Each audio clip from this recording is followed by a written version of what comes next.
കസ്റ്റഡിയിൽ നിന്ന് രക്ഷപ്പെട്ട മോഷണക്കേസ് പ്രതിയെ കയ്യോടെ പിടികൂടി പോലീസ്. പരവൂർ സ്വദേശി അഭിജിത്താണ് കൈവിലങ്ങ് ഊരിയതിന് പിന്നാലെ ജയിൽ ചാടാൻ ശ്രമിച്ചത്. പൂജപ്പുര സെൻട്രൽ ജയിലിൽ എത്തിച്ചപ്പോൾ ആയിരുന്നു സംഭവം ഉണ്ടായിരുന്നത്. ഷമീർ അബ്ദുള്ളാണ് വിവരങ്ങളുമായി ചേരുന്നത്. ഷമീർ, ഏത് കേസിലാണ് ഇയാൾ പിടിയിലായിരുന്നത്?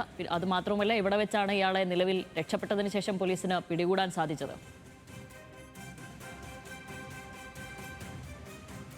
ഇയാളെ ഇക്കഴിഞ്ഞ 29-ാം തീയതിയാണ് വളരെ സാഹസികമായി പോലീസ് പിടികൂടിയത്, റെയിൽവേ പോലീസ് പിടികൂടിയത്. ഇയാൾ നിരന്തരമായി ട്രെയിനുകളിൽ മോഷണം നടത്തി ആഡംബര ജീവിതം നയിക്കുന്ന ഒരാളാണ്. ഇയാളെ അറിയപ്പെടുന്നത് വേട്ട അഭിജിത്ത് എന്നാണ്. കേരളത്തിലും തമിഴ്നാട്ടിലും നിരവധി കേസുകളുണ്ട്.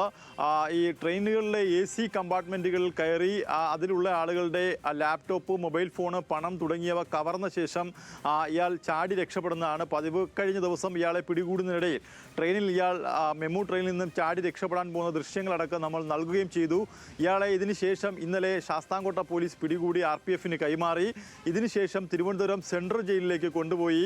സെൻട്രൽ ജയിലിന് കൈമാറിയ ശേഷം സെൻട്രൽ ജയിലിലെ ജീവനക്കാർ ഇയാളുടെ ഹാൻഡ് കഫ് അഴിക്കുന്ന സമയം അവിടെ നിന്നും ഇയാൾ ഓടി രക്ഷപ്പെടുകയായിരുന്നു. പിന്നീട് ജയിൽ ക്വാർട്ടേഴ്സിൻ്റെ പുറകുവശം ഇയാൾ ഒളിച്ചിരിക്കുകയും ചെയ്തു. ഏതാണ്ട് മണിക്കൂറുകൾ നീണ്ട തെരച്ചിലിനൊടുവിലാണ് ഇയാളെ ജയിൽ കോട്ടേഴ്സിന് പുറകുവശത്തു നിന്നും ജയിൽ ജീവനക്കാർ പിടികൂടുകയും ചെയ്തു. എന്തായാലും ഇയാൾ ഒരു നിരന്തര പ്രശ്നക്കാരനാണ്. പുറത്തിറങ്ങിക്കഴിഞ്ഞാൽ ഇയാൾ ട്രെയിനുകൾ കേന്ദ്രീകരിച്ച് മോഷണം നടത്തുന്നതാണ് ഇയാളുടെ ഹോബി.